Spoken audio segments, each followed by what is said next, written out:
First and Now, brought to you by World Vision Canada, national charity partner of the BC Lions. Visit bclions.com/worldvision to become a supporter for the final time in 2024. It is Matt Baker, it is Nick Kowalski, and well, we are planning to do this on the Thursday we're recording inside the hustle and bustle of the BC Lions training facility. Not quite. Not too many people around, but we're here. The troopers are here. We were just going to come on and maybe talk about the holiday season, favorite Christmas traditions, recap a year that was quite eventful, but the podcast gods are on our side, Nikki. We've got some news to break down. Yeah, most definitely. Mathieu Betts got to be the lead, right? 2-year extension. Won't bury that. Yeah, won't bury that. Huge piece to get back. Very exciting news to start the Thursday here. Yeah, and this was a guy that obviously was a priority. We were hopeful, pretty hopeful that something was going to get done, but when it's the timing like this, you're getting ready to shut things down for Christmas and kind of take it easy. It's good to have a signing of this magnitude before the year is even over. Now, we all remember it was such a whirlwind for him. He basically was cut from Detroit, rejoined the BC Lions the day before Touchdown Pacific, had a walkthrough practice only, played in Victoria against the Red Blacks, got into 7 games. A lot of fans expecting the production to carry over right away. It doesn't always work that way, but Betts was still a valuable piece. Of course, he scored his first career touchdown, Gravy Bowl, win over Calgary, ate the turkey on the field. Yeah. But I think some Lions fans are looking forward to having this player and back in the fold. And Ryan Rigmaiden said it himself. He said to quote him exactly, he's truly one of one, meaning there isn't another player like him in the CFL.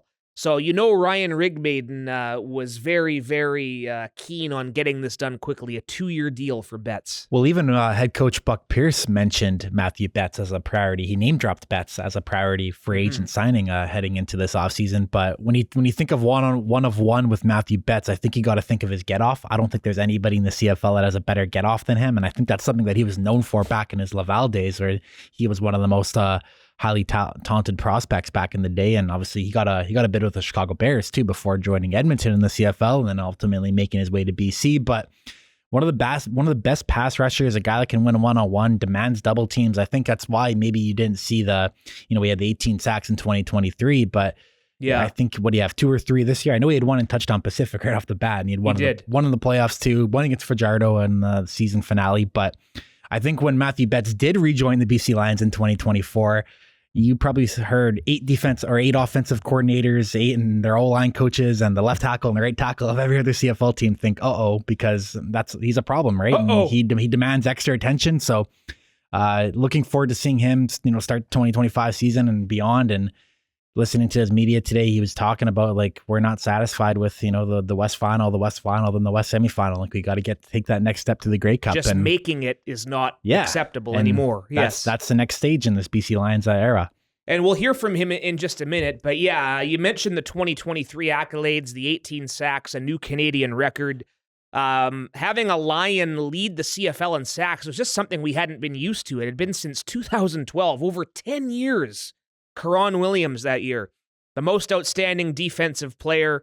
And go back to that, we're talking about regular season wins here all the time, but week 3 in Winnipeg in 2023, the blowout. The hat trick, He had the hat trick, and he was blowing a kiss to his grandfather watching on TV. People like our friend Derek Taylor was kind of, some people were accusing him of maybe taunting the Bomber fans, and that wasn't the case. That's a thing he has with his grandparents who still watch the games on TV. But yeah, I think there's a mutual respect there, though, across the league, talking about folks who cover other teams. But yeah, very exciting for me to get this news later on Wednesday evening that we were going to announce this signing today. And yeah, you talked about it, highly touted, coming out of Laval, a Vanier Cup champ, the 3-time Lineman of the Year award in U Sports, a top 3 pick by Edmonton in the 2019 CFL draft. And as you mentioned before, a stint with the Chicago Bears. And heck of a guy, too. One of the better guys to talk to and shoot the breeze with. So yeah, fun personality. Ticks a lot of boxes, right? Yeah, great wife too, Camille. I've had the pleasure of getting to know them back in Niagara Falls. We went to the CFL Awards with him for some Aero-Up content. So always great to get the good people back in this organization, and Mathieu definitely fits that bill. A lot of Quebec guys have migrated over here too, right? We had David Menard in the past, but now Boyu, Josh Archibald. A lot of guys coming into from Quebec to Vancouver. Even Justin McInnes fits that bill. Who's we'll get into this, but he's probably at the top of the free agent priority list coming up. Has to be the priority now, right? And we shall see. Not expecting any more major bombshells between now and Christmas, but you learn to expect the unexpected as well. Mathieu Betts, just about an hour before we hit record on this episode, met the media virtually. He's in Montreal for the offseason. We likely won't see him until we get to Kamloops in the second week of May. But Betts was asked by Bob Marjanovic, I believe it was off the top, why stay in BC and not test the market?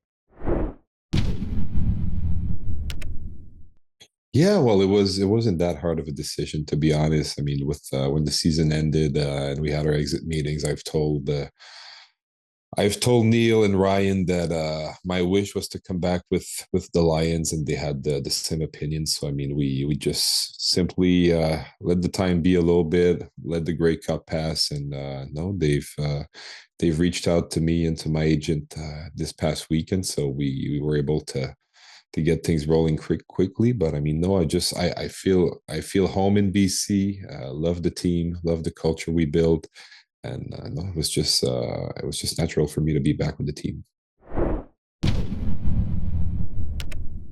And he just raves again about the environment, the city, the team, the culture. There's that word again, and it's. I know he's not here anymore, but Rick Campbell talked about culture and continuity, and it's good that that's not going by the wayside with a new coaching staff coming in. Yeah, he's got a Foursquare championship belt retained too. That's right. Him and Alex Hollins, I know, go at it as the two best guys on the team, so they'll have to settle that back in Kamloops and beyond here. Yeah, so congratulations to Mathieu. Props to Rig Maiden, Neil McAvoy, and Buck Pierce, as we say, no doubt selling him on not even getting close to free agency. So that's excellent. You can catch his entire Zoom availability, the English version anyway, at our BC Lions There's some French YouTube in there. Page. Yeah. Oh, you left the French in? There's good. A couple French answers, okay, yeah. Good. Richard Bautin from Le Journal de Quebec was on there, no doubt, grilling him on why he didn't want to sign with the Alouettes. Moj grilled me for not knowing French. I'm not a bilingual, so there's actually some Moj translation in there for if you don't know. Yeah. And I took French up until grade 8. I can kind of decipher, okay, he's talking maybe about not going back to the NFL, and hey, have to ask those questions. Good on you. Good fun on a Thursday. All right, the signings don't end there, as just a few moments ago before this episode dropped. That's what the kids say. The episode dropped. Is that the proper terminology? Most definitely. Couple interesting ones here. Jordan Perryman, technically a free agent because, as you know, he ended the season on the practice squad. Anyone who ends on the practice squad becomes essentially a free agent right when the Grey Cup ends, but Jordan Perryman got into 10 games with the Lions at defensive back, at corner, after a pretty strong showing in camp. So Perryman re-signs through 2026. And we also add a name familiar to these parts as far as football goes. Braden Lenius, wide receiver, born in Regina, raised there, but did move here to high school. A star with the Carson Graham Eagles in North Vancouver.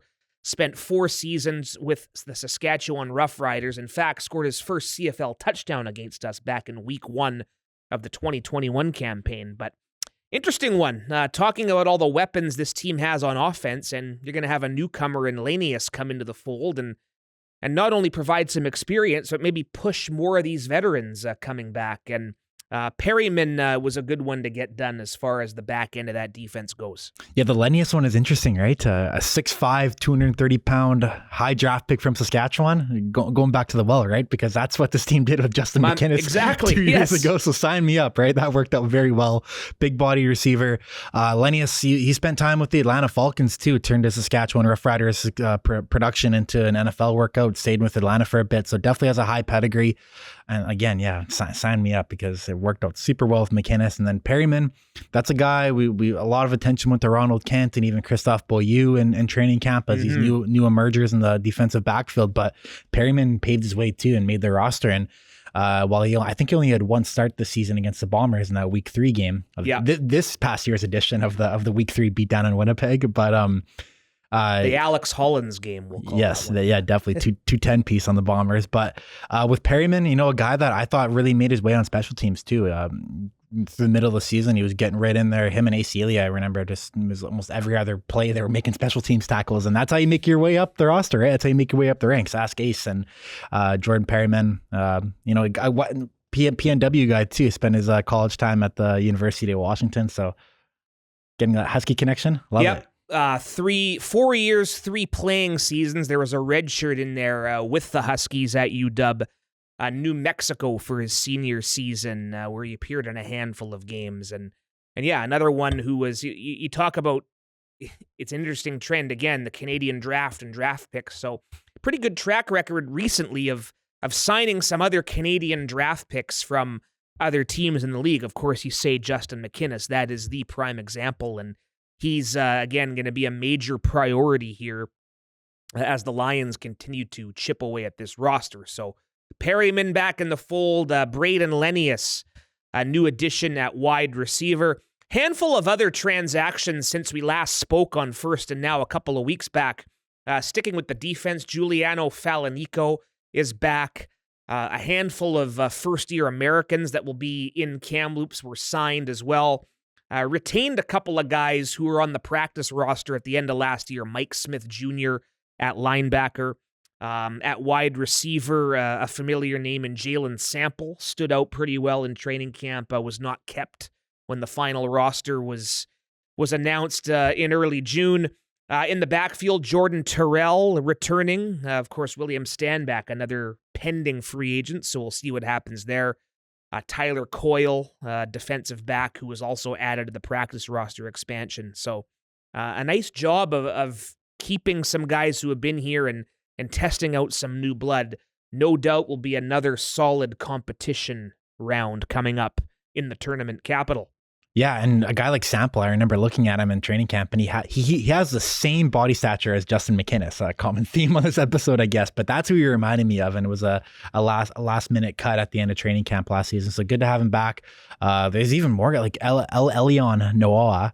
Yes, I was going to get to him, yeah. Another signing, played for the Okanagan Sun, but before that, he was breaking Reggie Bush's records, really played at Boise State for a while, so really interesting rusher, 5'8", 200 pounds, sort of a Jordan Terrell body stature too, right? Terrell's kind of a smaller guy, but, we saw him get into some action late in the season. I remember that Toronto game, he had a highlight reel touchdown in garbage time from Chase Bryce at the end there, so he showed potential. Yeah. Excited to see more Terrell. Obviously, you get more of a kind of a look. Terrell joined midway through camp last year, so you gets a full camp running, but a full offseason to learn the CFL game or better learn the CFL game. Can only do benefits, but yeah, a lot of guys here that's exciting, and a lot of air up names. I'm kind of eyeballing so far. It's funny you mentioned that part of it because, as you all know, normally we do a lot of these signings as a package. Like if there's a couple of receivers, we'll lump them in together. In the case of Noah, not often you have a guy from suburban San Diego making the move to Kelowna to play for the BCFC's Okanagan Sun, where he won awards and set rushing records. Was Jamel Lyle's old rushing record that he broke, the former Lion, of course. And then Reggie Bush back in Reggie Bush's high school records, in La Mesa, California. But Neil McAvoy said, you might want to announce this Noah fellow on his own. He's a pretty good story, as you're going to find out. And, of course, we always, with the BC Lions, love promoting and pumping the BCFC, our relationship with amateur football and junior football. And that's another exciting element to training camp. You're going to see some territorial players come, like Colton Meikle, the receiver with the Kamloops Broncos last year. Massive was receiver. Good. At 19 years old, and he was good. He was out there making plays. So, so Noah, I would have to say a prime candidate for some arrow up exposure. You never know. Most definitely. And Meikle last year, like that guy. He looks like Javon Katoy. But Well, remember, he's yeah, 19 years old. After a day or two of the rookie camp, Ryan Rigg-Maiden's like, yeah, this guy's good. And perhaps we'll see him in Kamloops once again. Yeah, looking forward to all that too. And there's even more guys too. I know Jared Bernhardt's the receiver that came in on December 6th. Came from the Atlanta Falcons. Great story from him. He was a lacrosse player that turned NFL player and caught a touchdown in the preseason for the Falcons too. So another good signing, a guy that was on our PR to end the year last year too, right? So a lot of more bodies coming in. It's exciting times. Yeah, and we have a new quarterback, former Syracuse star Garrett Schrader. So if you think Chase Bryce will be elevated to number 2, that's a player heading into his option year. I believe they'll probably do something contract-wise with him, I would hope soon. Chase Bryce, number 2, and then you have an open competition for the third stringer, and as of right now, Garrett would be the third quarterback on the roster, but a lot's going to happen between now and the beginning of rookie camp in May, and 6th highest passing yard total in Syracuse history for Garrett Schrader. Has the measurables, as they say, 6'4", 215. Some of the YouTube highlights I saw him has a pretty good arm too. Oh, definitely. And that made a lot of buzz on social media too, the Schrader signing, which I found over the past couple of years is always a good indication of a guy's talent, because people are excited to see Schrader get a professional opportunity, and looking forward to seeing him in camp too. And only 3 quarterbacks on the roster, but you can gather up as many as you want, heading up the camp, right? And the free agency is a tool for that. You can still recruit across America and beyond, in Canada, wherever, right? So I remember there was one preseason game I went to back when I was living in Winnipeg, where it was the Montreal Alouettes, and I think Jacques Chapdelaine might have been the head coach at the time. I can't remember, or Pop, maybe it was Jim Pop at the time. But I remember it was a preseason game. Montreal's on the road, obviously, and they had like 7 quarterbacks come in, and like they literally all played, so they all got like they had 7 quarterbacks. I might be exaggerating a bit, but it was at least 5, in one game. So I remember like you can Edmonton kind of was doing that the past couple of years, where they'd have 6 or 7 on their training camp roster and let them battle it out. But maybe that was more of a Chris Jones thing. But yeah, you can build that roster up as high as you want, right? And it's got to cut it down on the cut down days and go from there. No guest on this episode. We're talking about the news of the day, news of the week. We've kicked around Mathieu Betts. We figured maybe by now we'd have some more updates as far as the coaching staff. That should be coming sooner rather than later. Nothing to report at this point, other than to say we know for sure John Bowman has taken the defensive line posting in Calgary. Travis Brown off to Saskatchewan.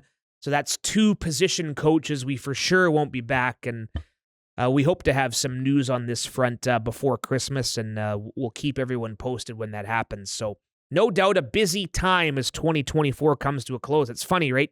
Started out building it as our biggest year ever, and it was in a lot of ways, a lot of fun events, and the year ending on a frantic note as well, as Buck Pierce gets his coaching staff together, and the management group prioritizes some of these other signings. Before we know it, it's going to be 2025 in the heat, Kamloops, cafeteria, breakfast, all that fun, tater tots. But yeah, and even leading up to that, this obviously in February free agency comes, and still a lot of work to be done, right? There's almost 30 BC Lions right now that are currently without contracts, right? And guys like William Stanback, David Mackey doesn't have a contract. Justin McInnes.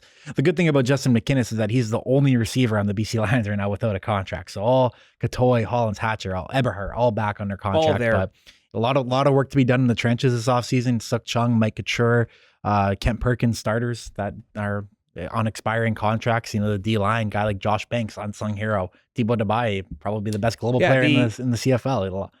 The offensive line's interesting. It would be Jarrell Broxton, basically the only starter. That's your cornerstone left tackle. That's the place you want to be in, yeah. That's it. If you're going to have one guy at this point, that's the guy. But hopefully there'll be some positive news there. Free agency itself begins on the 11th of February. Still a lot of work to be done. Going to be here before we know it. Yeah, a couple of linebackers, Bo Lacumbo, Isaiah Messam needing contracts. Jordan Perryman, we've talked about him being re-signed, but on the back end, Jalen Edwards-Cooper, Adrian Green, TJ Lee, the aging veteran. I don't want to say aging, the wily veteran. Yeah. We're all aging day by day, but we know TJ TJ probably feels and looks like he could play another 5-6 years, but I'm very interested to see what happens there. Gary Peters, another all-star caliber season. Going to be interesting. That's for sure. All the specialists too, right? A guy like Sean White, you need him back, right? So we'll see how that goes in the coming months here. But like you said, a lot of work to still be done here, leading up to February and even training camp in May. Every team in the same boat, no doubt, prioritizing as we speak. You hit on Arrow Up a little bit. Anything you want to say about the home turf series and when we can see some finalized episodes, Nikki? Yeah, well, this has been the project we've been working on pretty much day in, day out in December. People always ask, what do you do in the offseason? Well, we edit Arrow Up and kind of taking a different route this season. I don't think we've officially kind of announced this yet or disclosed this, but put out some hints and even a promo back with TJ back in the summer. But kind of taking a different route this year, and the inspiration is kind of the Netflix quarterback receiver storylines, even the NHL one that they did with the kind of player centralized content. But we're calling it Arrow Up Home Turf this year. It's going to be the same season in review style that as the Wrap has been doing the past 2 seasons. But this year, Arrow Up Home Turf, it's going to follow 3 different integral BC Lions players, and those 3 players are Sean White, TJ Lee, and David Mackey. So this starts from the offseason, heading up up until training camp in Kamloops. 3 players at different points in their lives too. And what's really cool about this series is that it's not just about them as football players, it's about them as people, right? So their wives are all involved. Rihanna White, Brittany Lee, and Joanne Mackey. So went out to London, Ontario in the offseason with David Mackey to capture his offseason preparations. A lot of off-field content. TJ Lee is a wonderful family man. 3 kids, Maddox, Mason, and Mila, wife Brittany. So a lot of events with them that you'll see in this series. Rihanna and Sean got married and back in they had a destination wedding back in last December, but they also welcomed baby Maya in September this year. They've bought a house this year, so they're moving out of White Rock. So a lot of life events for all these people. And obviously a busy season on the field too, and it's gonna feature the usual suspects too. So Vernon Adams Jr., Nathan Rourke, Will Stanback, Keon Hatcher, Mathieu Betts, Gary Peters. They're all and some coaches. They're all involved in this too. But the plan for Arrow Up Home Turf is it will be comprised of 6 episodes, and they will start to release in January and finish in early February. So that's what we're working on right now. Really big project, really exciting. And there's even, and if you can't wait until then, there's a couple more YouTube or video content series we're putting out behind the helmets out right now with Andrew Pearson and David Mackey. So 3 of those 4 episodes are currently out as of today. Very funny series. Those guys are so passionate about doing that, and it makes me laugh too when we get to record that. And then we're also putting out a lot of top 10s too. So that's the other piece we're doing right now. They're live on YouTube coming throughout the holidays. So plays, moments, catches, defensive plays, you name it. We all got that coming out. I know the CFL's doing that too, so we're all in aligned right there. But hey, you got a lot to watch on YouTube if you want to check everything this out, and then you can watch this podcast too if you're a listener. We always upload the podcast fully to YouTube, the whole thing. Let it rip. Absolutely. Yeah, let it rip. People like watching it. Yeah, the numbers are going up, which is nice to see. The YouTube is a good one-stop shop for a lot of the great things, including Arrow Up Home series, which I'm looking forward to seeing the final versions of those. We'll get to go for it or punt in just a minute, but we're in the holiday spirit here. I haven't opened up the eggnog yet. Maybe tonight. I'm way ahead of you. I've been going on them good. Maybe when we hang out with Moj, we'll have some eggnog. Definitely I'd go for eggnog if we're doing that. That's one of those things where when I was a teenager, like your taste palate's not really like fully developed yet. I couldn't stand the thought of eggnog. I thought it was gross, and now I love it because I've hit my adult years. That's it. Yeah. Best Christmas gift you ever received? I can think of a couple. Remember tabletop hockey? Yeah. That's still a good one, thing. Yeah. I hope the kids still play that like we did. But I used to have like a little, those like machines that are at the bar sometimes, or at like places like Greta and Rec Room. Yeah, I used to have one of those in my basement actually. The one with a big bubble over top of it. Yeah. So I want to say I was 7. I got it for Christmas, and never forget, it was such a popular gift. My uncles wanted to keep it for the night. We were at a family dinner, but loved it. Never forget unwrapping that. Fast forwarding to adulthood, Christmas 2009, out here especially, the Vancouver 2010 Olympic gear was all the hit. I got one of those red hoodies, the mittens. That was pretty cool. Classic. I remember I used to. It's a competing brand, so I'm not going to name them, but there were these hockey cards that I used to go crazy over as a kid. And my parents would put I think it was $100 worth of them. We would go to this place pretty much almost every day after school because I needed a pack of them just to get the latest pack and all of that. We go to pawn shops and trying to find some of the rare ones. Big collection back in the day. I might still have some of those tucked away somewhere. But I think they'd put $100 worth in my Christmas tree, and that would literally be my favorite gift. I knew they were coming because that's all I would ask for. Remember one year I got an Xbox 360. I still play to this day, the NCAA 14 game, the iconic game. I still play that. I brought that with me to Surrey when I moved. I got a random one too. It's funny. I don't know if I've told my mom about this one directly, but I tell people about this all the time. But I have this portable battery charger. Never even asked for it. Yeah. But my mom got it for me for Christmas one year. And I use it all the time. It's great for GoPro time lapses, all of that. I use it when my phone's dying, and then I use it all the time. It's lifesaver. It's seen some things too. It's pretty banged up, but it still works as a charm. So that's one of the maybe more underrated gifts I've got. But those three come to mind. Very, for me. very handy. Yes. Put a lot of hours in those. Yeah. All right. Go for it or punt time. What do you got, Nikki?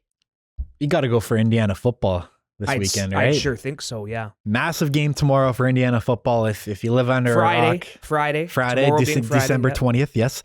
But if you live under a rock, Curtis Rourke is the starting quarterback for the Indiana Hoosiers, leading them to a top 10 season, turning that program around. Obviously the younger brother of Nathan Rourke too. So Curtis was named to the Big Ten second team this year. Probably should have been the first team quarterback, but it was Dylan Gabriel, Oregon's quarterback. Oregon's the 1 seed. I guess that's how it works. But Indiana football, they still got to the dance. So they're at Notre Dame tomorrow. It is the first ever Friday. Yeah. For those not necessarily listening the day before. Yes. Yes. Yeah. Well, I hope you listen to this right when it drops. Got to be dedicated here. But yeah, the 12-team college football playoff, Indiana is playing Notre Dame on this Friday, December 20th. Indiana's coming in as a big underdog too. Nathan Rourke will be there with the in-laws, so I'm excited about that. He said he was going to go to Georgia or wherever they had to go, so they're on the road at Notre Dame. It's a number 10 versus number 7 matchup. I think we all got to root for the Indiana Hoosiers here. I'd say so. Normally, because I don't really like Notre Dame football. I kind of find I find Fighting Irish fans a little annoying, but I'm just kidding. They're independent. They do their own thing. Yeah. People who never attended Notre Dame going nuts over Notre Dame. To each their own, I guess. Good mascot. Elite mascot, I'll say, for the Notre Dame. And it would be cool to go to South Bend. But yeah, go Hoosiers. And it's a big weekend. We're talking about Saturday, these other college games. There's, 3 NFL games on Saturday on top of it all. Pittsburgh, Baltimore. And then a lot of all those same teams will play on Christmas Day against one another. So that's kind of a cool quirk in the NFL schedule this year as the race to the playoffs really heats up. But yeah, I'm with you on the Indiana Hoosiers. I'm going for, I had a blast Tuesday night. We went to Par 4 Kitchen and Bar. It's a place here in Surrey, just off Highway 10 and 152. So it's a golf simulator. So you can hit golf balls into the screen, and then you can actually simulate playing real courses. Like one game we played against each other was TPC Scottsdale. Oh yeah. Then we did another one at the Olympic Club in San Francisco, and it's a nice simulation of each course. And fun little activity if you're looking for something to do with your buddies. And we did a little bit more too. There's football where you can play quarterback and the receivers, you got to throw it to the target. I kicked a couple of field goals too, a couple 35-yarders. Coming for White's job? Maybe if there's some free agent difficulty there, why not? 35 yards from the left hash. So excellent fun activity the other night, playing golf simulation. Yeah, the Sims are big now. I know during COVID they really took off because that's when golfing was actually illegal back during COVID, right? Right. In the middle of the pandemic, so the Sims opened up and they became popular. And yeah, they're a fun time. Really convenient. Of course, just before COVID, a few years before, the Top Golf sort of became big. Been to a few of those locations. So yeah, heck of a time. I have a depressing punt this week. It was because Go for it. This NFL week, it was amazing, right? You had especially the afternoon slate. You had the Bills and the Lions. You had the Steelers, the Eagles, the Chargers, and the Bucs had major playoff implications. My Colts, pretty much had a playoff game at Denver, and they started out so good, and I was very excited, and 10-0 start on the road, couldn't complain. 13-7 in the second half. Yeah. Jonathan Taylor busts off a 40-yard run, and he drops the ball on the 1-yard line. And when you drop the ball and you drop it into the end zone, that becomes a touchback and a turnover. So that's my punt, is this touchback drop, and I'm not punting the rule. It's a valid rule. It has to that has to be a turnover, right? But like, how are professional athletes still doing this? And I know we're not pro athletes and can't criticize them. Yeah, but how is this happening still? Careless. It literally ended the Colts season too. Yeah, because all momentum was lost after that. It's not even like a penalty and they get the ball back. It's a turnover. It was a major play in the game and changed it all. One crazy stat I saw too is that 7.9% of Yahoo fantasy teams with Jonathan Taylor on it, they lost their playoff matchups because of that play, because that was such a big swing in terms of like a 40-yard touchdown to a fumble, to a turnover, because you get negative points. So 7.9% of people with Jonathan Taylor in the world lost because of that play. Just crazy. So that was a terrible one. So sorry, Jonathan Taylor, I'm punting. You dropping the ball there. All part of kind of an interesting NFL day that was last Sunday, of course. Detroit Lions players dropping like flies. 49ers are probably done. And that's fine. I mean, they, the Rams or the Seahawks can win the NFC West and get a first place schedule next year. That's fine by me. But Philadelphia Eagles, they just keep winning. Are they the favorite in the NFC now? I think they gotta might be. Yeah, I still think Green Bay's gonna get it done. We'll revisit this in 2 months. Yeah, I mean, hopefully for them, going on the road isn't gonna be what phases them. Even a team like Tampa Bay looking, they can put up points. Like I think it's past the point of them just simply playing in a bad division. This is a team that's been in the playoffs every year since Tom Brady first went there, right? They've not missed the playoffs since, right? So yeah, shout out Baker, yeah. Yeah, exactly. So, but yeah, I'm with you. That Jonathan Taylor thing, just a sad, sad state of affairs. All right, my punt. 5-year-old daughter, Libby, starting to learn how to read, starting to learn how to spell.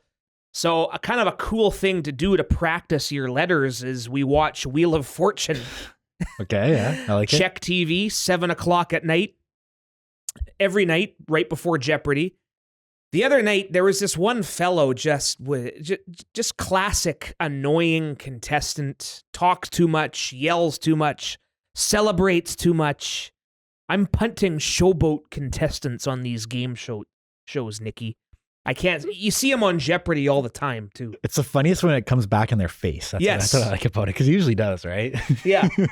I always think of the Maury, too. That's the show where they do like the child, the Maury, father. Yeah, Maury, yeah, you are not the father. Yeah, there's always some crazy showboating, or not showboating, but I guess jubilation or reaction. But at least that, you kind of expect that to be a little stupid. True, but yeah. That's what I always think about, those kind of shows. And I was happy this particular gentleman on Wheel of Fortune didn't win. So yeah, if you're listening and you can follow along and like compete in Jeopardy, good on you, because that is something where I watch and that show makes me feel not smart. Yeah, so I get like a handful of them every time, and even then I feel like I'm doing well, and these guys are cruising. So good on you if you can compete with Jeopardy. There you go.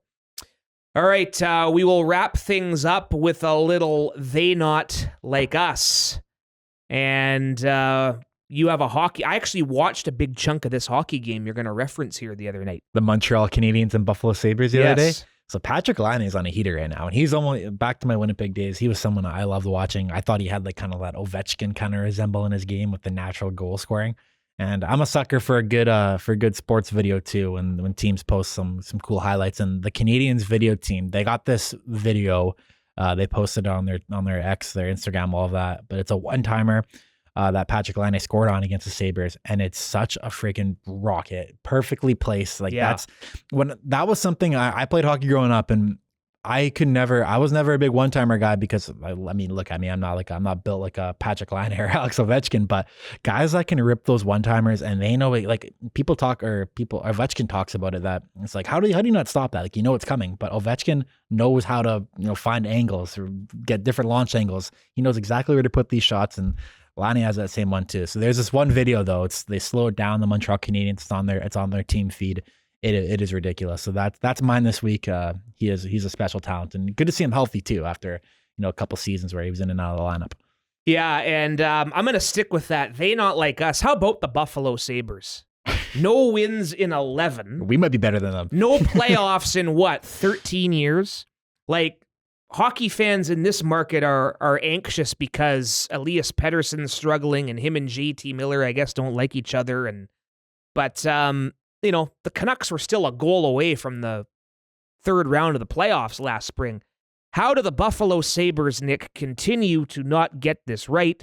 They bring back their most successful coach, Lindy Ruff. I know players have to win games, but I guess it's 32 teams in the NHL. Only 16 make the playoffs. You're going to see more playoff droughts like this now, but still, going on since 2010. Think of everything that's happened in the hockey world and the world in general. But yeah, the Sabres, I think the concerning thing with them, not to get into a big hockey tangent, but it seems like whenever they have these key assets and these top draft picks and they leave, and when they leave, they become much better players. Well, they win Stanley Cups. Guys like Jack Eichel, think of Ryan O'Reilly. Sam Reinhart.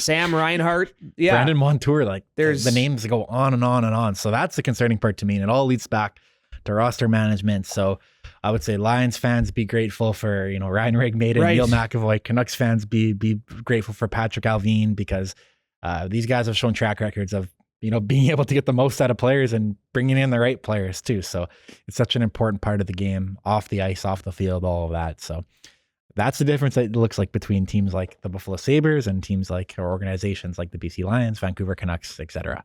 I will say this, and we've talked about it. The Sabres do a good job digitally. Yeah, they got great uniforms too. So they got that. They should bring back. I saw somebody post about it. It was I can't remember if there's a name for them, but they're it's the Thomas Vanek kind of area where they're yellow and navy blue. The slug. Yeah. I like those jerseys. Yeah, I saw somebody Photoshop Tage Thompson into it. It looked cool. They had some good teams in those uniforms. Ryan Miller was in love goal. them. Yeah, Maxim Afinogenov, Philly Leno. Danny Briere was one of my favorite players growing up. The Flyers GM now. So there you go. Yeah, I agree. Bring him back as an alternate at the very least.